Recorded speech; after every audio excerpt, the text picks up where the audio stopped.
casal número 1 a nível europeu, o casal de Portugal que neste momento não está em Portugal, neste momento eles estão em direto do Dubai e tu vais ter o privilégio de conhecê-los. Se ainda não conheces, vais ter esse privilégio. Eu vou aqui chamar os nossos amigos aqui, o Paulo e a Liliana Alves. Muito boa noite, Paulo. Muito boa noite, Liliana. Boa noite a todos. Estamos muito felizes de estar aqui contigo, Márcio. Obrigada pelo convite, em primeiro lugar. Para nós é sempre um privilégio poder partilhar um pouco da nossa história e fica à vontade para fazer as perguntas que achares convenientes nessa Moura. Exatamente. O Antes de privilégio. mais, é maravilhoso estar aqui do Dubai a falar para o Luxemburgo e para o resto do mundo também. Estamos a falar para toda a comunidade portuguesa espalhada pelo mundo, não é? Então é uma honra para nós poder representar a língua portuguesa também. Como eu conheço há alguns anos o Paulo e a Liliana, eu sei que existem 4 motivos que regem a vossa vida. São como fossem os 4 pilares da vossa vida e que vos fazem chegar onde vocês estão. Em primeiro lugar, Deus. Em segundo lugar, a família, porque eu sei que vocês são muito família. Em terceiro lugar, quadro dos sonhos, que é muito importante também. E o quarto lugar, que é ligado ao quadro dos sonhos, é a visão. É realmente ter o poder da visão e acreditar naquilo que também vocês colocam no quadro dos sonhos. Eu sei que são 4 pilares que também movem muito a vossa vida, mas para vocês chegarem a esses 4 pilares, vocês iniciaram uma caminhada difícil.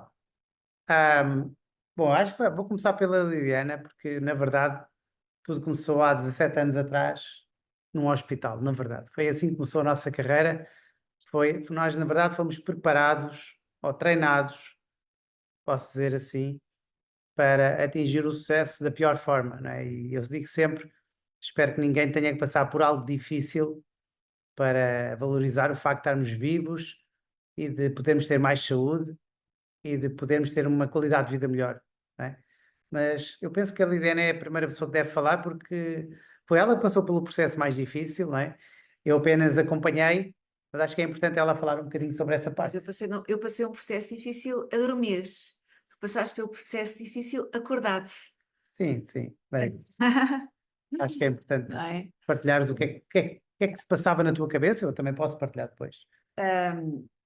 A verdade é que nós andamos a maior parte da vida completamente hipnotizados a correr atrás de um trabalho, não propriamente para ter qualidade de vida, para ter vida por completo, mas andamos hipnotizados a trabalhar para pagar contas, a comprar coisas, a fazer as coisas, andamos aqui completamente formatados. E eu também era assim. Eu tirei Contabilidade e Administração. Quando saí da faculdade, felizmente conheci o Paulo, casámos-nos, e eu acredito que muitas vezes a vida tem que nos dar um abanão para nós acordarmos de verdade, porque senão andamos tipo zombies. E eu acabei por me aperceber que andei tipo zombie. Como? Porque eu saí da faculdade, começo a trabalhar na minha área, felizmente a gente casou-se. Eu engravidei, perdi o meu primeiro filho, perdemos o nosso primeiro filho, e por causa disso, quando eu entrei no hospital, apanhei uma bactéria hospitalar que me provocou uma septicémia. Resumidamente, tive uma infecção generalizada no sangue que fez falência dos órgãos, e por causa disso entrei em coma.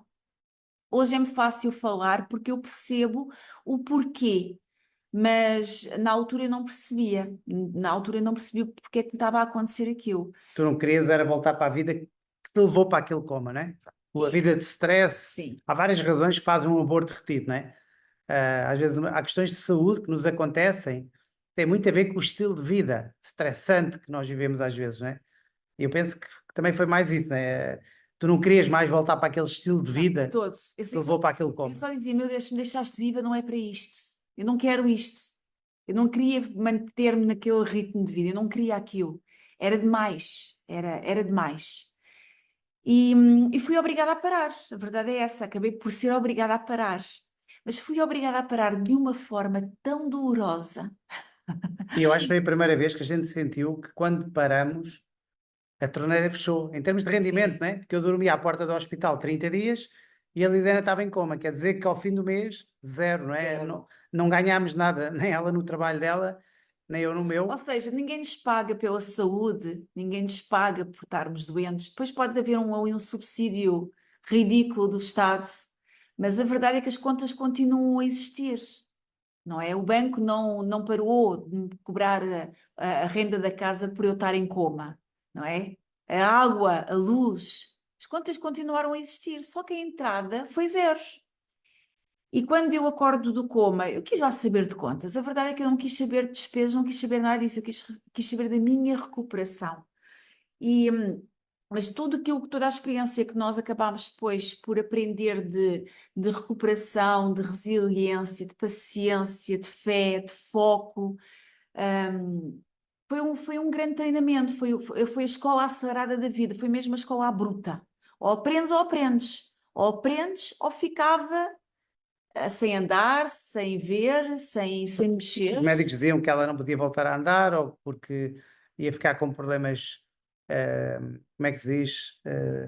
Sequelas. Sequelas do coma, não íamos mais ter Não íamos filhos. mais ter filhos, É. provavelmente não iria voltar a ter um raciocínio Ela lógico. aprendeu, a Lidiana aprendeu a andar, a comer, aprendeu tudo, até endireitar os olhos. Quando ela acordou do coma estava estrábica. Estão a ver? Um olho para cada lado. Porque a gente temos músculos nos olhos e eu tive uma falência muscular.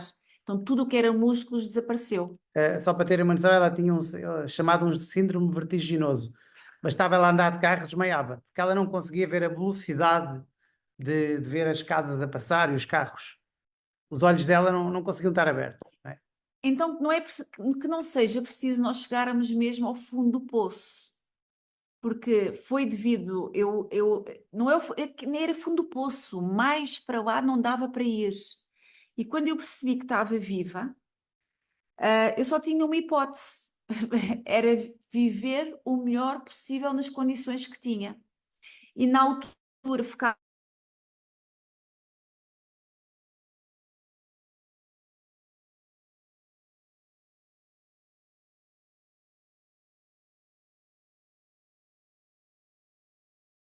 Bem, não sei se o pessoal está-me a conseguir ouvir. Não sei se é a minha para internet. pagar contas, que contas, bons médicos, boa alimentação. Precisamos de ter roupa confortável. Eu nem conseguia com o peso do lençol em cima de mim, não é?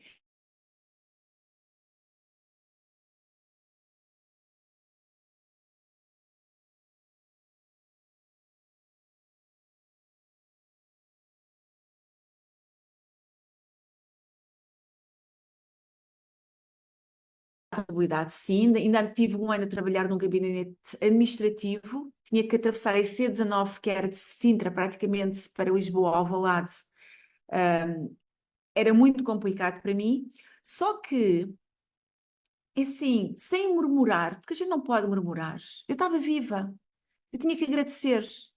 Então eu era grata por estar viva, sem murmuração, mas sempre com a expectativa de que Deus tinha o melhor para mim. Isto é verdade.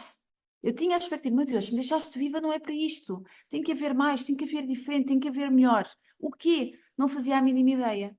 Mas felizmente, há um dia que o sócio do meu marido, o Vítor, Um grande amigo. um grande amigo, telefonou-lhe e diz-lhe assim, diz o que é que ele disse, amor?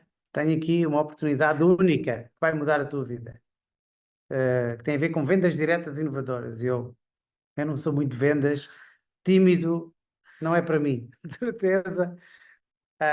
Mas eu liguei para a Liliana e disse: Olha, Liliana, vá lá a essa reunião. Se ele não era vendas, muito menos eu, porque eu na altura nem conseguia falar.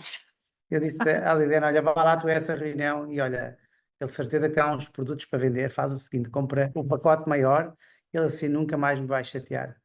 E foi isso que aconteceu, não é? E foi isso que aconteceu. Eu não ia com um objetivo nenhum de nada. Eu ia com uma missão, comprar o que eu tivesse para vender. E o que eu acabei por descobrir, porque ele apresentou-me uma forma de eu trabalhar a partir de casa ou de qualquer lugar que eu quisesse e ganhar dinheiro com isso. Então eu percebi, calma lá, eu posso ganhar dinheiro sem estar dependente das minhas capacidades, porque eu não tinha capacidades nenhumas, eu não tinha habilidades nenhumas. Eu naquela altura eu só me preocupava era andar, Fui trabalhar para Alvalade, mas era no computador, eu nem conseguia o peso de um telefone. Sabe o que é um telefone? Eu nem aguentava o peso de um telefone. Eu conseguia escrever no computador, era responsável pelo mapa orçamental de Angola, e isso eu conseguia o fazer, porque felizmente eu pensar, conseguia pensar, eu não conseguia verbalizar. Então, quando eu me apresento uma forma de eu trabalhar a partir de casa, em que não dependia da minha habilidade de passar a mensagem para ninguém, mas eu era uma mensageira, eu entregava uma mensagem à pessoa, que era a apresentação do projeto. Eu disse, eu consigo fazer isto. Verdade, foi aquilo que eu disse, eu consigo fazer isto. Eu, perante isto, eu fiquei assim a pensar, eu queria me livrar do meu amigo e meu sócio e passei a dormir com o problema ao meu lado, né? Que lá falaram-me tudo isto, eu assim meio cético, bem, comecei a analisar e percebi uma coisa muito interessante que eu senti no hospital. É que este projeto permite rendimento residual. Ou seja, nós trabalhamos onde queremos, com quem queremos, à hora que queremos e se quisermos, e não dependemos do nosso tempo para ter um rendimento. Isso afetou muito no hospital, né? Eu tive 30 dias à porta do hospital e percebi que não tive rendimento nessa altura. E no network marketing, ou nesta atividade, permite que quando a gente constrói uma equipa, nós temos um rendimento residual vitalício, hereditário aos nossos filhos. Foi isso que de facto começou a atrair dentro deste modelo de negócio. Foi dizer assim, ok, vou-me dedicar a algo que vai ficar para os meus filhos, né? Na verdade. E pronto, e foi assim que a gente começou, meio céticos. Meio Meio cético, cético. com Eu, muita a dúvida. livianamente aberta, né? Com muita dúvida, sem saber como é que isto se fazia, sem ninguém para nos explicar como é que isto se fazia, mas nós tornámos-nos curiosos, positivos e construtivos. O que é isto? Foi começarmos a ver exemplos de outras pessoas em que eu dizia assim para o Paulo, pá, se eles conseguem, a gente também consegue. E vou-vos dizer porquê, porque no hospital eu aprendi a me inspirar em pessoas que tinham recuperado o andar, o falar, O ter filhos. exato, os médicos tinham dito que eles não podiam ter filhos e tinha havido um milagre, e tinham tido filhos. Então eu comecei a me inspirar em casos impossíveis. Então, quando eu vejo pessoas a terem resultados extraordinários a trabalhar em network marketing, eu comecei a me apoiar nelas e a modelá-las e a fazer o que elas faziam. E, e comecei a aprender. E sempre que havia um evento, eu lembro-me nessa altura, a gente desejava ir. Sempre que havia, na altura não havia eventos online, não havia Zoom, não havia Facebook. O Facebook já estava a começar, não havia Instagram, eu não tinha Facebook naquela altura. E agora tenho, mas também não uso. Eu uso, eu gosto. Mas, sabem, sempre que havia um evento ao vivo, eu queria lá estar para aprender mais, porque para já eu era muito tímido, então o facto de eu ir para um evento era quase sair da minha zona de conforto e para o meio da multidão, estão a ver? Mas depois, quando o evento terminava, eu fugia. Eu não queria muita conversa porque eu era muito tímido. Nos eventos nós ouvimos muitas histórias de sucesso. Então nós sentávamos na última cadeira com um livro sempre e caneta, eu apontava tudo. E depois havia uma coisa que eu aprendi isto no hospital, nós não temos que ter vergonha. A vergonha limita-nos, a vergonha puxa-nos para baixo, a vergonha impede-nos de melhorar. Então eu, quando estava a recuperar, eu não tinha vergonha de cair. Eu estava-me a ensinar a subir escadas. Eu não conseguia subir um degrau. Eu sentava-me na sanita, eu não conseguia me sair da sanita, então eu não podia Eu ter lembro que os bombeiros tinham que ir buscar a Liliana à casa para ela ir ao hospital fazer fisioterapia. Porquê? Porque ela não conseguia descer as escadas e eles tinham receio que ela caísse, porque ela estava tão frágil que partia uma perna ou um braço rapidamente, porque ela não tinha massa muscular naquela altura. Então eu não podia ter vergonha. Então eu vou-vos dizer, se eu conseguisse lá no hospital ir à casa de banho pelo meu pé, eu ia. Podia não me conseguir levantar. E não me levantei várias vezes. Então eu sentava-me na sanita. Claro, depois não me levantava, tinha que carregar o botãozinho para elas me irem buscar. Então eu aprendi a não ter vergonha. Eu aprendi a ir atrás daquilo que nós precisamos para ter os resultados que queremos. Então, se no hospital, se na minha recuperação era assim, aqui eu também aprendi a não ter vergonha. Então começámos a ir ter com pessoas e perguntar-lhes como é que fizestes? Olha, e quando te apresentava esta dúvida, como é que fizestes? Eu, naquela altura, eu lembro, a gente nunca perdeu um evento. Havia um evento à quinta-feira na Casa do Comércio em Lisboa, nunca mais me Todas as esqueço. semanas. A gente ia sempre. Era curioso que na altura a gente até convidava alguns amigos e conhecidos para irem Ninguém e ia. ninguém aparecia, só íamos nós. Mas a gente estava lá para aprender, não íamos, nós não estávamos dependentes da decisão deles irem ao evento, a gente ia. Não é? Até que nós hoje consideramos que ir a um evento ao vivo é muito importante, muito importante. Conhecer as pessoas, estar com elas, online também, como é óbvio, mas não é a mesma coisa. Reparem que nós neste momento vamos para Dallas, agora hoje à noite, vamos fazer 16 horas de voo para ir a um evento. 16 horas, eu acho que nunca fiz, porque eu também nunca morei no Dubai para ir para os Estados Unidos. Então, fazer 16 horas de voo vai ser a minha praxe em termos de grandes voos. Nunca tinha feito um voo tão grande. Nem sei como é que nem sei como é que vamos fazer. Vamos dormir 2 vezes ou não sei bem como é que. Mas uma coisa a gente aprendeu. Para termos resultados extraordinários, temos que aprender de forma extraordinária. E para ter os resultados da minha recuperação, eu tive que aplicar coisas completamente fora do normal. Não era só a fisioterapia que o hospital me recomendava. Então foi assim que a gente começou, Márcio. Foi de uma forma.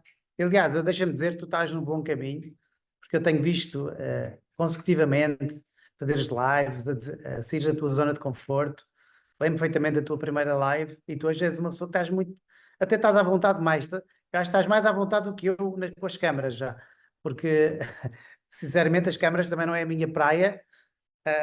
E pronto, basicamente foi assim que a gente começou. Repara, Márcio, quando o médico me disse que ela estava em coma, eu perguntei-lhe assim, mas ela consegue ouvir? Porque ela não respondia, né? E eles disseram, não sabemos, mas pode estar a ouvir, pode ouvir. Então eu tive assim uma esperança de dizer assim, olha, vou ficar aqui 30 dias à porta do hospital e ela vai sair daqui com o pé dela. Eu disse isso ao médico. Eu vou aqui, venho aqui todos os dias e quero que ela saiba que eu estou aqui com ela. Então eu todos os dias ia lá ao hospital e dizia, olha, Liliana, Estou aí fora. fazia-lhe massagens nos pés, que eu sei que ela gostava, ah, e dizia, olha, estou ali fora, estou aqui em frente a esta janela, vou dormir ali todos os dias, estou aqui à tua espera. Eu já disse aos médicos, tu vais sair daqui com o teu pé, e, e pronto, foram 30 dias assim. Eu nem fui a casa para tomar banho, eu tomei banho lá tipo nas casas de banho do hospital, tipo a gato, que não havia banheiras, ele era os cuidados intensivos. Nos cuidados intensivos não há quarto, lá, digamos. Não há uma casa de banho pública, digamos. Então foi isso que eu fiz naquela altura. E de facto, inconscientemente, eu percebi a importância de nós nunca desistirmos, mesmo quando não estamos a ver a luz ao fundo do túnel, estás a ver? Porque tu vais ali 30 dias e ela não te diz nada. Sabes o que é nada? Não há nada, não mexe nada, não, tu falas e não há um gesto, Há uma não há reação. uma reação. E eu perguntava aos médicos, e quando é que ela vai acordar? Não sabemos. Se calhar pode não acordar. Eles também disseram isso, não é? Aliás, na primeira noite disseram que ela tinha 3%. 3% de sobrevivência naquela noite. A perspectiva deles é que ela ou morria nessa noite, na primeira noite, ou tinham que tirar o útero para a salvar. Porque quando é feita uma raspagem de urgência, como foi feito, tiraram-lhe o feto, tipo, tiveram que tirar o feto, porque o feto, na verdade, começou a infectar o corpo todo, porque ele não expulsava com a medicação. E pronto, foi assim que eu percebi. Repara, quando eu vejo às vezes pessoas desistirem dos seus sonhos ou de algo que acreditam E que querem. ou que querem porque alguém lhes disse ou porque acordaram com os pés de fora nesse dia, eu penso assim, É triste. é triste, porque eu penso que eu espero que ninguém tenha que passar por uma situação parecida para acreditar que é possível, não é? Nós nunca devemos desistir daquilo que acreditamos, não é? Isso foi uma prova mais do que provada, e é claro que foi um milagre também, né? Mas os médicos disseram, não sabem como é que ela conseguiu sobreviver.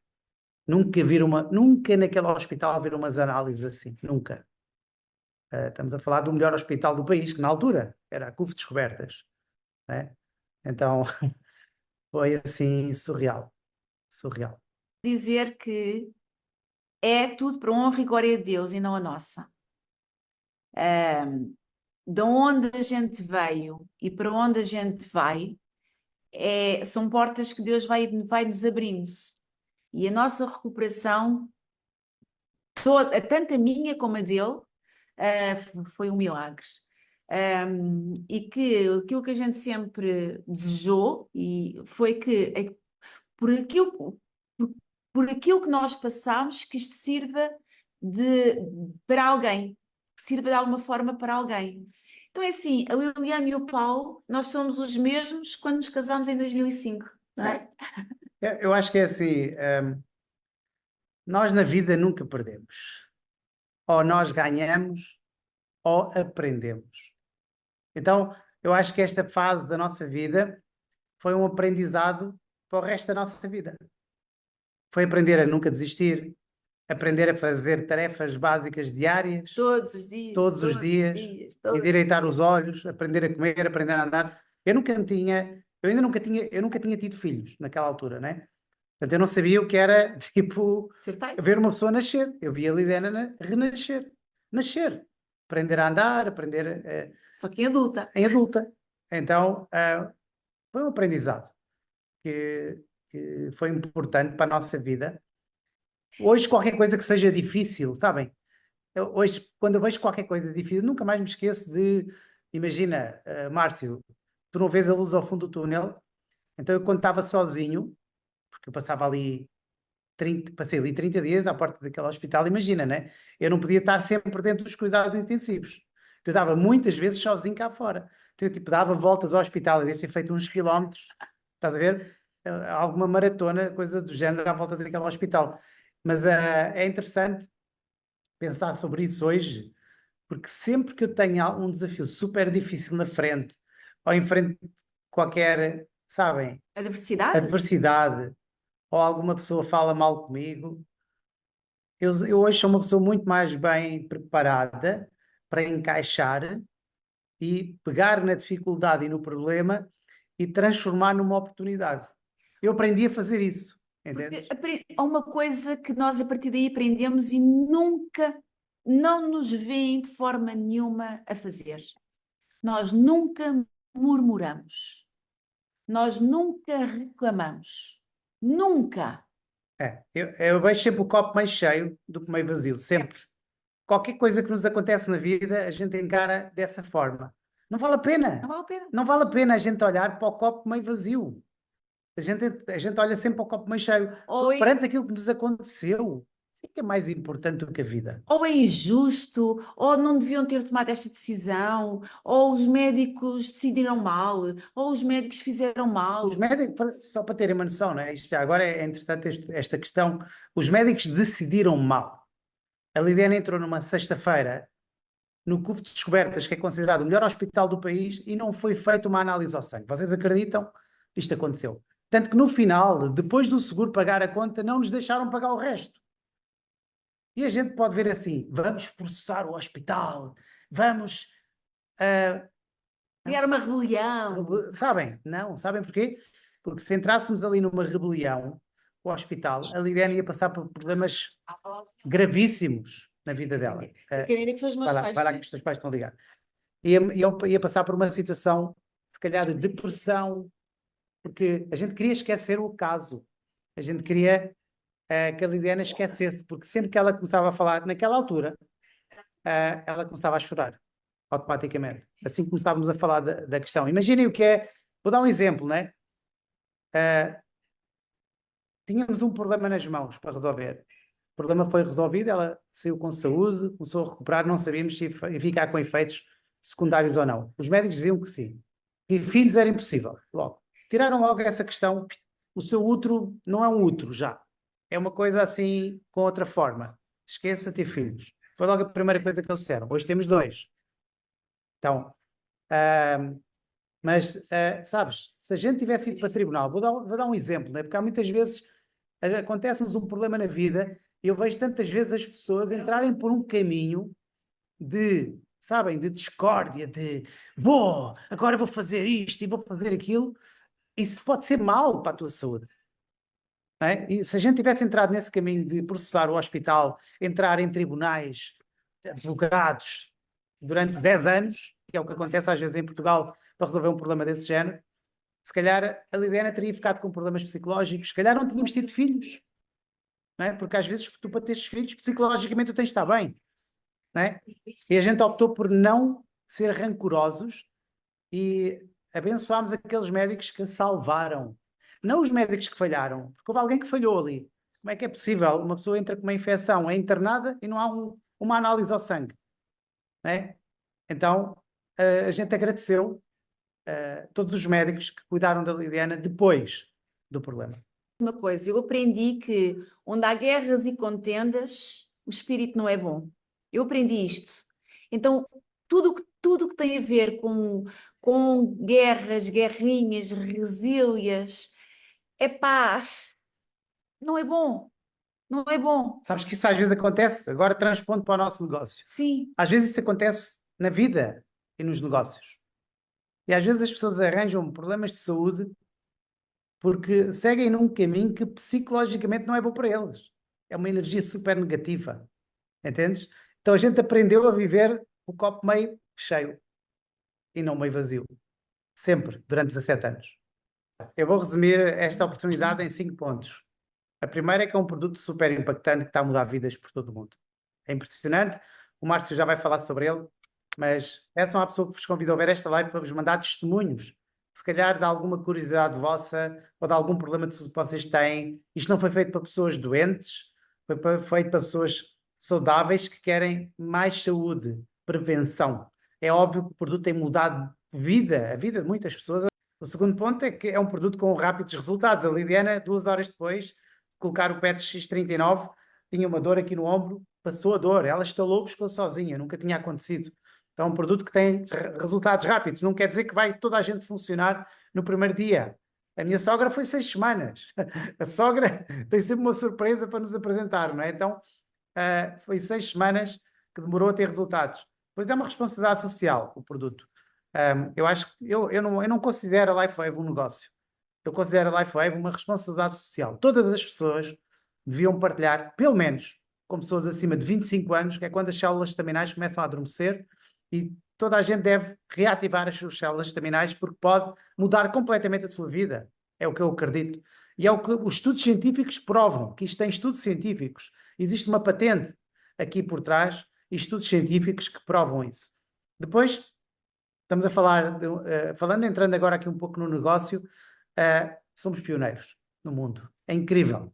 É incrível o que é que está a acontecer em Portugal, é incrível o que está a acontecer nos Estados Unidos e agora no Dubai. Ainda agora chegamos, está a loucura aqui, está o alvoroço aqui no Dubai já. Incrível. Também funciona nos árabes. Eu tinha essa dúvida. Funcionava nos portugueses, nos americanos, também funciona nos árabes, nos animais, nas plantas, em todos os seres vivos deste planeta Terra. O X39 funciona. Isto é a parte mais interessante, portanto é uma responsabilidade social. Que somos pioneiros no mundo, estamos a começar no mundo inteiro, e a última, a quinta razão porque é que este projeto vocês devem analisar, o que o Márcio vai falar agora, é que não tem concorrência, ok? Não, eu acho que num modelo de negócio onde tu não tens concorrência, está falado. Não é preciso falar muito mais sobre o negócio. Não há na farmácia, não há numa loja de produtos naturais, num supermercado, em lado nenhum. Em lado nenhum. E durante 17 anos, eu e a Liliana, tínhamos esse problema. Nós trabalhámos numa empresa fantástica, com produtos fantásticos, mas havia mais, sem exagero, talvez 1000 empresas com os mesmos produtos, ou similares, ok? Então aqui é totalmente inovador a gente trabalhar com um produto que não existe em lado nenhum. Então eu resumo esta oportunidade desta forma. olhem, é assim, se eu não tivesse feito o que era preciso ser feito, mesmo sem vontade, não teria recuperado. Se eu todas as vezes que fui para a fisioterapia tivesse me entregue à minha vontade, eu não teria recuperado. Percebem? Então, transportando aqui para o nosso negócio, se tu ainda não fizeste uma lista de contactos, dificilmente vais ter sucesso. Se fosse fazer só aquilo que eu tinha vontade, eu não teria recuperado. Eu tive que fazer sem vontade. Eu tive que fazer aquilo que era preciso ser feito. todos os exercícios, a alimentação. Eu nem conseguia aguentar comida no estômago, mas eu tinha que me obrigar todos os dias a comer mais, e um bocadinho mais, e um bocadinho mais, e um bocadinho mais. E aqui, é assim, façam a vossa lista de contactos. Quando disseram a primeira vez que eu perguntei o que é que eu tenho que fazer, disseram uma lista de contactos. Ok, vou fazer a minha lista de contactos. Quantos números? No mínimo 150 a 250 números. Eu, ok, vou fazer. E eu fiz. Quando eu faço planos de ação e a primeira coisa que eu pergunto é assim, quantos nomes é que tem a tua lista de contactos? 10, 20, 30, 50. E nós temos um sistema de trabalho que temos um jogo de memória do Eric Ward em que nos ensina a fazer uma lista de contactos infinita. Então, começando logo por aí, se a pessoa não tem a sua lista de contactos feita, dificilmente vai ter resultados. É como se fosse a fisioterapia uma vez por mês, ou uma vez 3 em 3 meses.